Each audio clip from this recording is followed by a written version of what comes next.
Okay,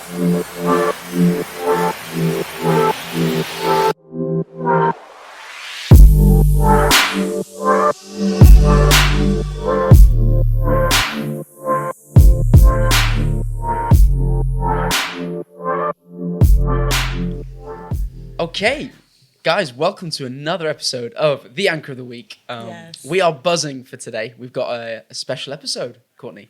Yes, we do. If you can't tell, if you're watching us on YouTube or now watching us on the videos on Spotify, which we're still Cool pretty feature, pumped yeah. about. We are joined today by Garry Dwyer, who is part of the Metropolitan Police. He's been in the force for the past 40 years here in London, and for the past 12 years has been a community support officer. And if you listen to our last episode, we kind of touched on police and different institutions, in our society. And today we are getting a firsthand experience. We are. I know, we've got tons of questions for you, Garry. First of all, thank you so much for joining us. It is an absolute pleasure to have you on. Thanks for asking me along. Thank you. Of course. Today we want to just really dive into it. You have a very, I think, specific and a very key perspective. Obviously, you've been in the Met Police for the past 40 years. So not only have you seen London change a lot, I'm sure. Yes. But you've also seen, I think, just general society change and maybe what we value and the way that we behave. And that's right. Yeah, so we're going to dig into that a little bit today. Yeah. Please do, and I'll try and be as relaxed as possible. Because being on the spotlight can be very challenging for public figures that represent big organisations. Yes, yeah. Because there's my own views, and there's also the corporate position that I have to be respectful of. So try and keep the balance. Yeah, yes. for sure, yeah. Thank you. Yeah. So one of the things, obviously we met with Garry, obviously before this, had a little chat about kind of what we'll talk about today. But one of the things that I kind of picked up from our conversation was, I guess, almost the definition of what the police do and their kind of role in our society. Yes. I think a lot of people see it as they control, whether that's good or bad, they have different opinions, but it's more of a control perspective. But actually you came at it from a different angle. Yes. Do you want to just explain that a little bit? Yeah, I mean, the word that was foremost in my mind this morning as I came here was the word perspectives. And even your own perspective, Zach, in what you're bringing your own perspective to the actual interview. And I've had to speak to many groups who've approached me with their own perspective and take the opportunity to try and help them with that perspective to see it for what it is and not as they imagine it to be. Yeah. So it's good to, I think each person's perspective will be different. I mean, after all, a word isn't just what it actually means, it's what a person thinks it means. This is what we're up against, So the word police can mean one thing to someone and entirely another thing to someone else. And we don't know what that perspective is unless we get the opportunity to unpack people's perspective and to see how flexible they are in their opinion and how that might change one way or the other. Yeah. Because I know, obviously, like I'd mentioned, people think control, but I know you mentioned more of from a safety perspective. That's right. Do you want to just elaborate a little bit on that? Yeah, I mean, we've got a core responsibility for public safety, the preservation of public tranquility, dealing with crime, keeping people safe, keeping the Queen's peace. Yeah. These are our core roles and values, always going on in the background, that are foremost in whatever it is we're trying to deal with, and the criminal justice system as well, obviously, and also our understanding of how the criminal justice system works and what's really important and what's less important in any situation. All going on in the police officer's mind when they come face to face with every situation, a whole myriad of things, and only time to let it all sink in and to work out where people are really coming from and what they want helps things along. So when I would turn up to deal with a call, what would be most helpful when we arrive at that call is just basically, obviously dealing with the immediate things and to make people safe, but then allowing time to come in and to sink in and to see what really has happened here, what's really expected here, and not just what it seemed like on the brief message that actually brought us into the situation. Because those brief messages are taken as quickly as possible and written down by the operator with the intention of getting the officer there as quickly as we can with a very basic information. But obviously, that isn't going to be the true representation of what the officer finds there. Right. And sometimes people will ring up the police for all kinds of reasons, not just what we imagine that they're ringing up for. I mean, sometimes it's a hoax, for instance. Sometimes it's just a desire for attention. They're not getting the attention that they need. They need someone to unload to. Sometimes it will be a genuine victim of crime who has suffered a crime and needs that crime to be dealt with. So a whole myriad of potential things that you can find yourself right in the middle of, and you have to, through your experience, work out just what it is. And I guess with my experience, I can kind of get there a bit quicker than most people, having seen as much as I have. Yes. Yeah, so it takes a lot of critical thinking in that. It does, yeah. As well. Yeah, and obviously the more it's almost automatic sometimes. Well, I think that's one thing I have to guard against, is not going on autopilot sometimes, and just making sure that what I think is going on really has happened.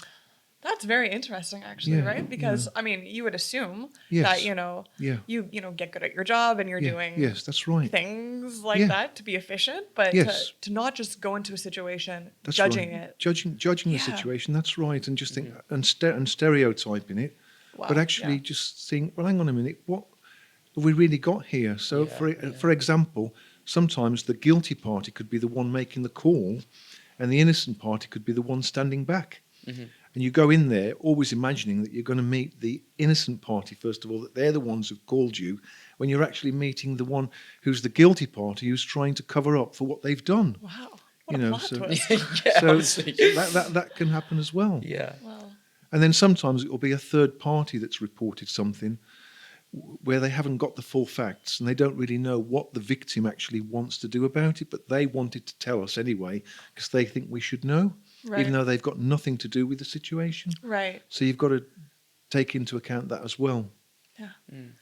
Now, you've been, obviously, as we said, Yeah. in London and active in the community for many, many years. Yes. And you've seen, we kind of touched on this at the beginning, like, Right. you've seen cycles, I think, probably, right? Or trends, or Trends just and even like the way cycles, yeah. that Yes. society is running and society is moving. Right. What would you say with your past and Yeah. your history and experience of Yes. being involved in the community for 40 Yeah. years? Yes. Where are we as London? Yes. And I'm sure that would be a good reflection of the world, in other metropolitan Yeah, cities. yeah, yes. Where are we right now as a society? It's a very responsible question you've asked me to answer there. You know. Answer it in whatever way you would like. It's a bit like sometimes the thing that came to mind was you're asking me to be the father of society there for a second. You know what? If you would like to be, we could add that into the Yeah. bottom of the video if you want. Like you're And Bio, yeah. but I think I have to take each day as it comes. And today, for instance, I came back to the office having been away from the office for dealing with other tasks for the last 10 days, and I expected to be greeted with a myriad of requests. Because I send so much stuff out to different victims of crime and so on over the last 10 days, and I've come back to barely anything. So also it's seasonal, right? So we've just had the holiday, so people have just come back from their holiday, and they may not pick up my messages for a few more days yet to respond to them. So I think we always have to allow time we always have to allow time to come along to help us see, well, what is going on here, what isn't going on here. But generally, I'm seeing a lack of engagement. There's a lack of engagement with services. Maybe people are just accepting things too easily, putting up with things, or just being too busy with their life. But I'm not getting the kind of response. I mean, in the last 4 years on this particular ward, I must have handed out at least 4,000 contact cards to the to the public, right? And my phone isn't buzzing. It isn't buzzing at all with all the things that people could or might want to tell me about. I'm getting a tiny handful of messages or information every week that I have to deal with. And the same crimes are being reported where people are still getting their pedal cycles stolen so easily, still getting their phones snatched out of their hand, even though they know in the centre of London, walking around with your head down in your phone and not thinking about who's around could lead to having your phone snatched. And when I ask people if they've ever heard of phone snatching, they'll always say to me, no, they haven't, which is obviously not true, because everyone must have heard of phone snatching by now. It happened to me. And there are our two biggest issues at the moment. And, does that kind of go a little bit towards answering the question? Absolutely. And why do you think that there is kind of more disengagement? Do you think it's kind of a individualistic, like everyone's kind of fending for themselves sort of a thing, or is it just a general, it doesn't matter? Well, it could be, I suppose. You have to take each street or road or neighbourhood group on its own merits, and so each area will be different. Even on this particular ward, we've got some areas of the ward that are more engaging and some areas of the ward that are less engaging. This week, the community around the corner are planning a big litter sweep for Earth Day on the 22nd of April. We're going to be joining them in sweeping the area for litter. We're going to be particularly looking for any hidden weapons and incorporating it with our weapon sweep. Oh wow! So we're going to be 2 for 1. We've got that planned for this particular Friday, 2 days' time. Tomorrow, I'm going to be meeting someone who's suffering from long-term mental health who keeps ringing the police and telling us about this neighbour where we've checked the story many times and found that the person isn't the way that they're being described by the neighbour. And I've got to try and work out a way with the ward officer of how we can best respond to this particular neighbour with the mental health to help them to have a point of contact where they don't have to keep calling 999 all the time and making the police on the other end of the phone think that something awful is going on when it's really more in what they think is happening and what's in their mind. That we've checked this out many times before to try and work out a strategy with the officer how we can best meet the needs of this particular person. Right, so very individual. Very individual, it's a very individual. There's a guy further down the road who keeps phoning us up and telling us about the drug trafficking that's going on down there, and he thinks that we should be sending out a squad every time we get a message from him about the activity down there, and we'd love to do that, but there just isn't the time or the resources to respond to every drug deal that goes on. You'd be very busy. We'd be very busy, and we'd also need about 3 times the amount of police officers that we've got at the moment. But the person does need a response, does need to know that we're taking that seriously. We have given him that assurance, and we know that area is rife for that particular activity, and we've had some very big successes in that very place in the past, and look forward to having the same levels of success again in the future based on what he's still telling us is going on there. Right. Yeah. But it just won't be as and when he thinks or hopes it will be. Right. I think that's the key issue. You know, if someone calls the police, a decision is made straight away whether an immediate response is needed to take immediate action in the situation, or whether it's something that's slow time, and the slow time stuff finds its way towards the neighbourhood team, whereas the instant fast time stuff is dealt with by the response guys who are 24/7 on duty, waiting to respond to every call that comes in, and grade each call and assess each call according to its needs. So Garry, talk me through a little bit more insight here into just like the mind or how this works behind the scenes? Because I think when I think of keeping the peace in an area or just whatever, it's almost like it's the police's job. Yes. And it's just their job, yes. right? And I think like subconsciously we can think that slightly. Right. I think though the solution, and I know we've discussed this kind of prior to this episode a little bit. Right. The solution is really with all of us as a society, rather than it just being a police's role. Yes. What is then? How does it work for the police? Because you guys are there when we call you. Yes. Otherwise, well, what goes on? The public are essentially our eyes and ears. We're policed by consent. Right.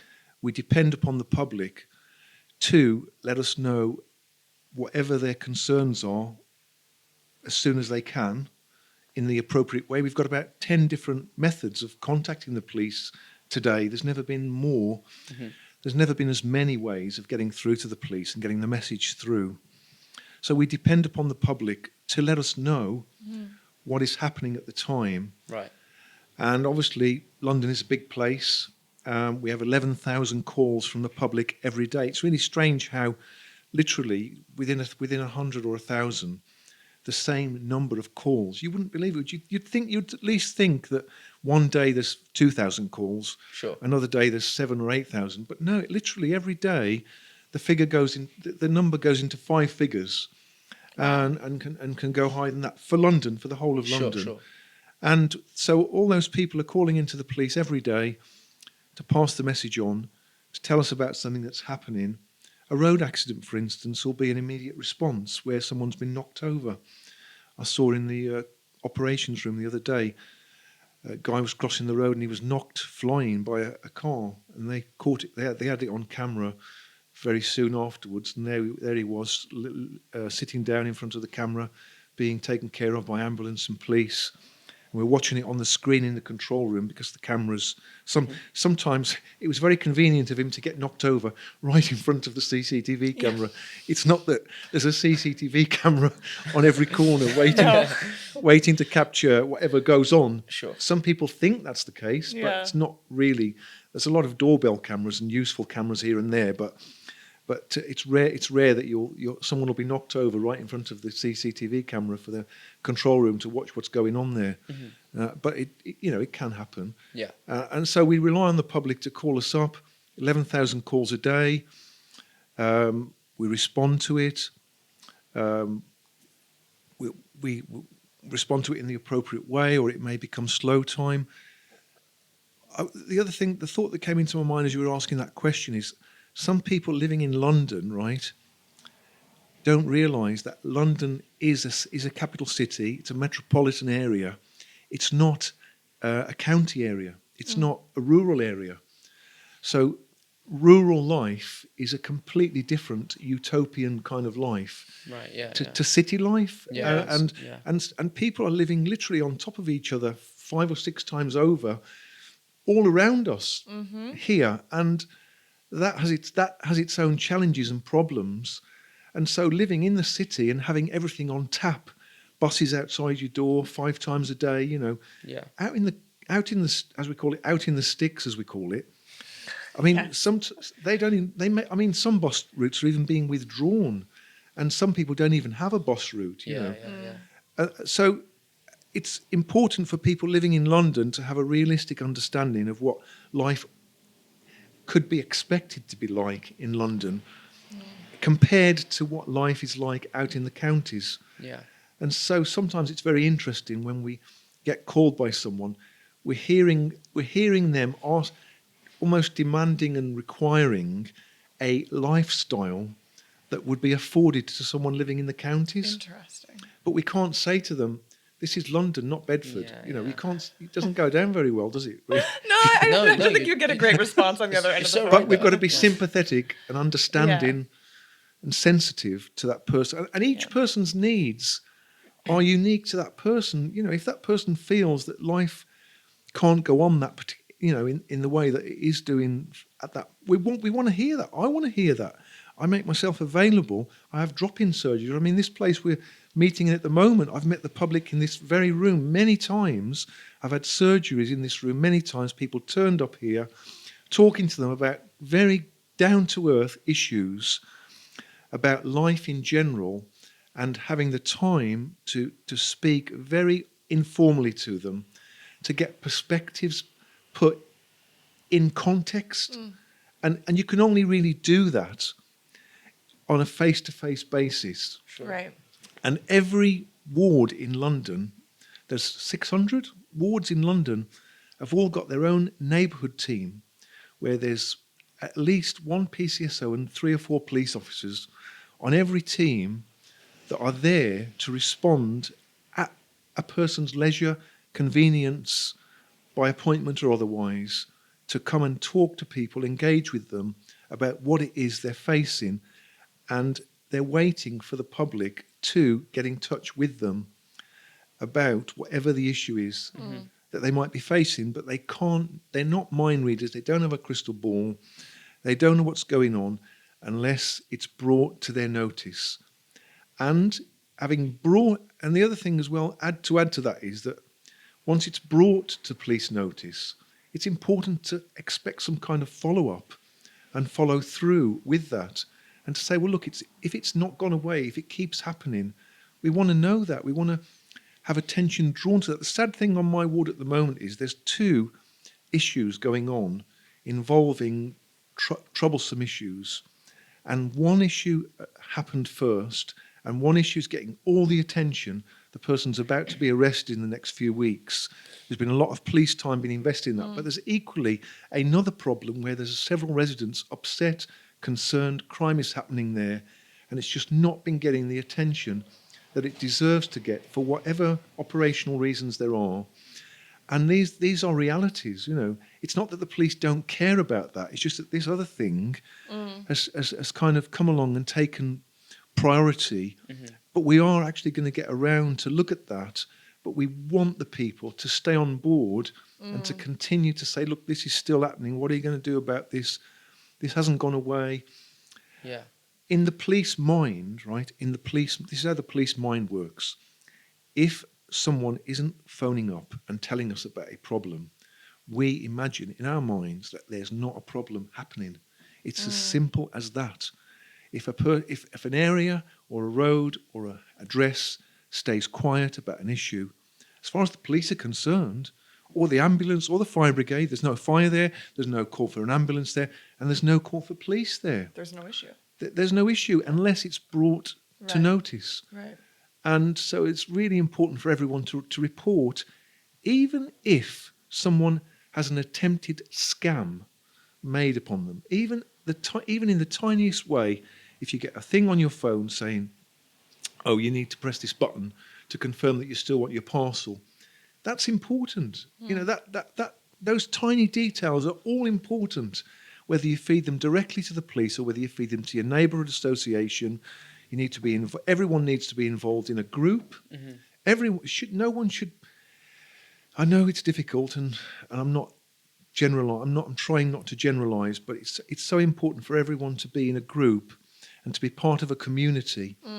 People are getting at the moment, people are getting their parcels stolen off their front doorstep, right, by the postman or delivery company that's leaving them there, ringing the bell, and then disappearing. And then along comes I call him the seagull, right, and sees The seagull. Come with your chips. along comes the seagull and sees the parcel on the doorstep. But if a neighbour or a friend living very close by was available to take that person's parcel in, or to see it put there, and just to take it out of view and put it out of sight, so that couldn't happen, that crime couldn't happen. There's neighbourliness going on there. There's crime prevention going on there. Right. There's the kind of stuff going on there that used to go on 50 or 60 years ago, that they tried to recreate in the 70s and 80s through Neighbourhood Watch, and that has just been gradually diminishing over the years, with so many people living on their own now compared to in families all those years ago. London's become a very, not just London, but there's more and more people living on their own for whatever social reasons that is. And those people get deliveries, and they need someone or somewhere for their parcel when they're at work to pay for their mortgage or their rent, and their parcel arrives, that they can know that there's someone looking out for them. Yeah. That's a basic requirement that it's possible to put back. Right. It's like we've lost almost a sense of community responsibility. Like, Yeah. I'll take care of you, knowing that you'll yeah. take care of me. That's right. that kind that of, sort of thing, yeah. You know what this makes me think of?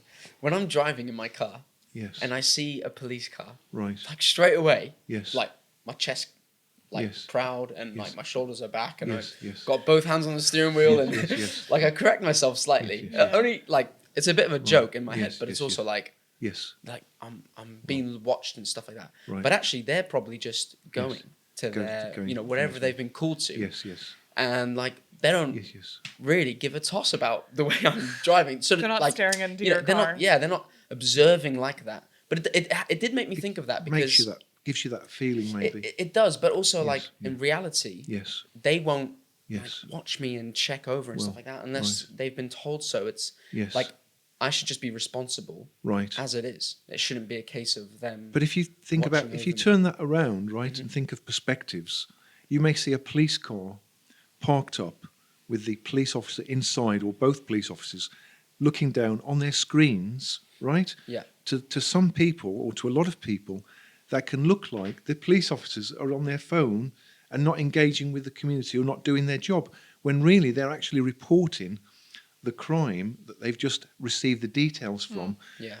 without needing to go back to the station, because police officers today have mobile technology, and they can't just be going back to the station like in the old days all the time to write it on a standalone computer in order to put this on, because these days it's not paper anymore, is it? Everything's It's tech. digital and tech, and so every police officer has got their own tablet, and in London every police officer is about to be issued with a phone, so that the station can get in touch with them. So if you see a police officer in the street, I've had a few of these calls, by the way, of the public saying they weren't interested in me, they were too busy with their phone, you know. As if they're just on Instagram. As if they're or just on, something. as if they're just on Instagram, and they're trying to they're taking the report from a call that's come in to find out where their next call is, right? Without needing to go back to the station, because there's so few compared to what they were before. Because what's happened in London is that in this area, this used to be broken down into 3 or 4 groups of police areas in Camden. It was North Camden, South Camden. Now it's all just one Camden. It isn't just one Camden, it's Camden and Islington now. You know, Right. with a kind of number ratio, whatever, Sure. but still less percentage-wise than they were 30, 40 years ago. But less demand as well, obviously, then compared to now. So that mobile technology that we use at the moment is never more important than it is today. And the police officer, if he's on his tablet or phone, you must give him the benefit of the doubt and not just assume he's phoning home or something. He may even be phoning to say, I'm not going to be home tonight. I'm not going to get to the theatre tonight for the theatre tickets that we paid out for, that we Right. can't go to anymore because, so someone else is going to have to take my place instead. That could be one reason why he's phoning home, if he was phoning home. But the majority of the time will be him reporting on his tablet or laptop what he's just had to deal with and putting it on computer before being called up and whisked away Right. to the next call. So it all really does come to perspective. Perspectives, yes, Yeah. that's right. It's all about perspectives and checking out those perspectives for yourself and not just holding on to your stereotype of what you think is happening. And not just what you think is happening. I think that is a fantastic kind of thing, because we get so, I think, when we're not having that community responsibility kind of mindset, Yes. all then we know is our own experience, Yes, which makes us then, I think, judgmental, because then we only hear our own perspective. yes, yes. I just think that's a fantastic thing. And I think we're definitely going towards a individualistic society as well. For sure, yeah. Right? And again, as you said, less community watch, that less kind of, I know someone's looking out for me, Yes, which I guess in one sense then would, Yes. stop more maybe of like the petty crime, if you want, if people knew that, oh, the neighbors might see me. Yes. No one's thinking about that right now No. when they're going to go take a parcel. yes. So I don't know if you have anything to kind of say on like the individualistic kind of aspect of society right now, or how we can, Yes. because as you also said, which Yeah. really Yes. kind of marked me as well, was like people think that when I call something in, if it's not resolved immediately, Yes. then no one cares. But really, Yes, yeah. we don't have that broader perspective No. of No. like maybe there's something else beyond me. Yeah. Like why do we expect that and Yes, need yes. our answer now? You Yes. know, any kind of insight into that, if you have any, Or even just the idea of Right. like you were mentioning, like just facing reality Yes. in the fact that Mm. like mean- the police aren't, Yes. you know, Yes. they can only do so much, or they Yes, they yes. they only have Well, so many people who work for them. Even a police officer has to have the same attitude with the cases that he brings to court, or he or she brings to court.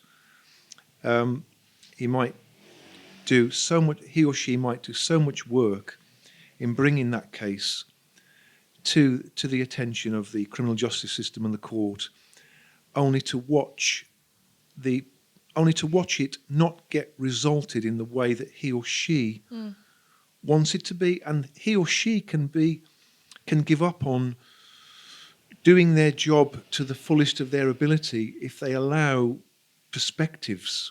And what others do is we just do our best. We bring everything to where it needs to go. We put it there. We put it in the hands of whoever it needs to be in the hands of, and we let whoever higher up, courts, whatever, make the decisions that need to be made for the best, and entrust the situation into their judgment. The jury, the judge, the magistrate, the Crown Prosecution Service, whoever it is, we just need to give them the best that we have and let them make their decision. I know that there's this case that's going on at the moment with us. We went through the same situation with the same person last year, only to watch them at the end of the day, probably because of mental health issues, not get the justice, shall we say, that was meant to come their way. But here we are again now, a year later, going through the same situation again. And as I said to my colleague before I came here today, we might be looking at the same thing again next year with this same person, with all the work that you've just put into this and how you're going to be bringing it to the attention of whoever. We could find ourselves in 12 months' time going down the same road again with this person because of their acute needs and mental health issues. What is there? What can be done for them? What is available for them to meet that deep, deep issue that they've got? Or is it just a case of doing the best we can to manage the situation? So me and my colleagues also have to be realistic about. You have to be realistic about what you hope from us. We have to be realistic about what we hope from the powers that be. Yeah. so it's almost a chain. And everyone is in the same boat. Yeah. Everyone's in the same boat. Yeah. Wow. Yeah. And what would you give as kind of like maybe, I don't know, encouragement and a challenge to just like your average person going through society that maybe is not going to report a scam that they got on their phone, to kind of build back this community responsibility, this understanding and kind of perspective shift that we've been talking Well, about? there's two things that I want people to do. First of all, it's to make us aware of whatever it is they're aware of, they know about, that we don't know. And not just to imagine that it's unimportant, but let us make the decision on whether it's important or not. Let us be the ones to assess it and to see how it fits in, how big their piece of the jigsaw puzzle is to us, whether it's a tiny, tiny piece or whether it's a massive piece that they don't even realise. And the other challenge I have for every individual is to join a group, just to be part of, whether it's just to get on with I met one of my next door neighbours yesterday at home. It turns out, he's lived there for a while, and I've never really spoke to him until yesterday. For some reason it came about, and he's actually from Ukraine. He's got family in Ukraine. Oh, wow. And I actually identify more with the situation over there now because of speaking to him and hearing of his personal perspective and how his mother and father are over there. Nothing bad has happened to them yet, but he showed me a video of stuff going on, and you could see it was very worrying to him. And so seeing that he's my next door neighbour 2 doors away, it's brought that issue that's only in the media much closer through my willingness to say hello to my neighbour and get on with my neighbour. Yeah. I love that. That's so good. You know, and whether it's a neighbour or a group that you could be part of, or a group you should join, or just not to be on your own anymore if you don't need to be. Just to make some space and some room in your life and time to join a group and to be part of something that other people are doing, even if it's 2 or 3 people, that's enough for a group. Yeah. Whether it's to whether it's to make a little WhatsApp or Signal group, for instance, to be part of that group and not to expect. But when you join the group, don't expect your life to change overnight. It can take years. It can take years of waiting and getting to know people properly and allowing them to trust you, and also building up trust in them as well. So join a group, but don't have the wrong expectation of that group. Be willing to do something that society finds very hard to do today, and that is to wait. And the average person can't even wait 30 seconds for a lift. So when you do join your group, don't take that mentality with you. Yeah. Be willing to wait and be patient, even if it can take a year or more. Sure. Just make sure that you join the right group, not the wrong group. If you want any help on that subject, you can ask someone.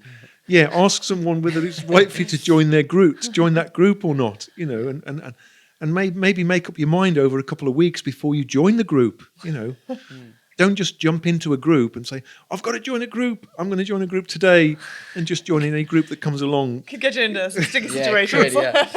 You know, think about your time, your responsibilities, what might be expected of you if you go to that group, and just work out if it's right. But do join. Don't be put off. Don't give up on groups. I think groups are the future, to be honest. Wow. And we need to see more of them. Yeah. And everyone being part of them. Yeah. Man, I love that. Yeah. I really love that, actually. Just the idea of not isolating yourself. And community and joining communities is genuinely the solution. Really. Yes, it is. Yeah. And it might not be instant, as we were just See, talking one of the, I'll throw in another topic that's key to us at the moment, and that is the word cuckooing. Oh. Cuckooing is, if you know the bird, the cuckoo bird, right? It's built on the concept of the cuckoo bird. Okay. Where the cuckoo bird takes over another bird's nest, that's where it gets its famous reputation from. Interesting. The cuckoo, the other bird builds the nest, and the cuckoo comes along and steals it, right?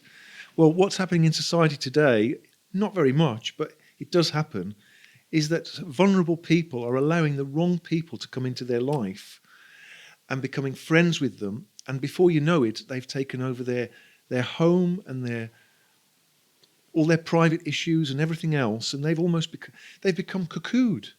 And it's a topic in police circles that we are hearing more and more about at the moment. I did see a documentary about this, I'm not going to lie. Okay, so you know about cuckooing. Not called cuckooing, but I'm putting pieces together now. Okay, right, yeah. So it's like my story about my question that I ask, have you ever heard of phone snatching? And only when they get back home again, oh yeah, actually no, my mum or my dad had their phone snatched. I have heard of phone snatching, Exactly. Yeah. Exactly. So cuckooing is stuff that's going on at the moment. And obviously the person who's most vulnerable to being cuckooed is the person who's living in an isolation, where they haven't got friends being aware of their circumstances and noticing these new people coming into their lives.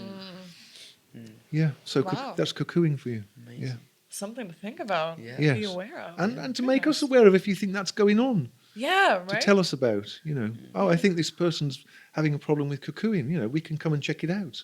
Wow. Yeah, see if it's that's true so or not. Funny. Yeah, coming up and just, I think there's something there's a cuckooing going on. Also. Yeah, could be our code word. Could well be a cuckooing going on, or it could be something else. Exactly. But unless we get the chance to look more closely and see if other people have noticed it as well. And I think when people tell us about drug situations, for instance, we also want to hear it from other people, not just from the same person, right. over and over again. Sure. Because when it gets to court, the magistrate, one of the questions they're going to ask is all this just based on that person's perspective? That one perspective. Yeah, or is it something that the community have all mentioned about it? And we can see clearly that this is really an issue based not just upon one person's perspective, but upon several people's perspective. Right.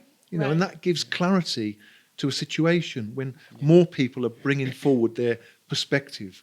Everyone can bring their perspective forward, but the more people that agree with your perspective, the more clearer the picture becomes and makes it more true and objectively measurable. Right. Yes. Right. That's good. Yeah.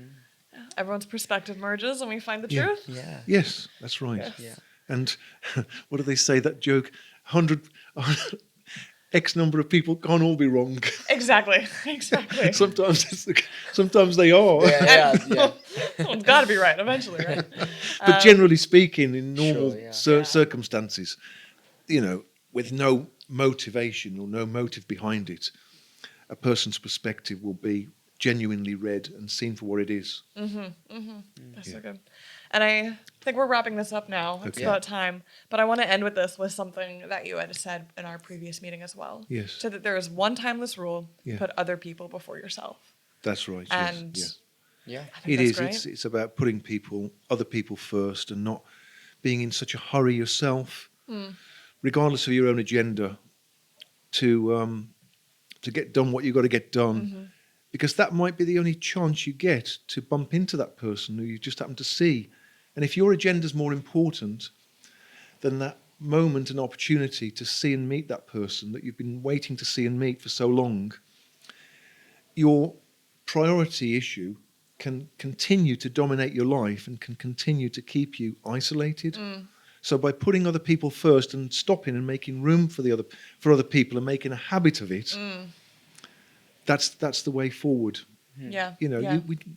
we're not going to miss it. We're not going to starve to death. We're not going to miss out in this country, are we? Yeah. Yeah. Yeah. We have got a bit of time to make room for other people, and we should try and do that more and more. Right. I love that. Yeah. Make room for other people. sure, That's so good. Yeah. Amazing. Thank you so much, Gary. What a great chat. Yes. Seriously, that was so Learned good. a lot. Yeah. Yeah. Really eye-opening. Yeah. Yeah. Thank you. So thank you, again, for appreciate taking your mate. time. Yeah. Thank you. Yes. And as always, guys, as we're wrapping up this episode, Yes. we are also wrapping up our series now on control. Yes. So we've got some exciting things up our sleeves over the next few months, actually. Months. So stay tuned for that.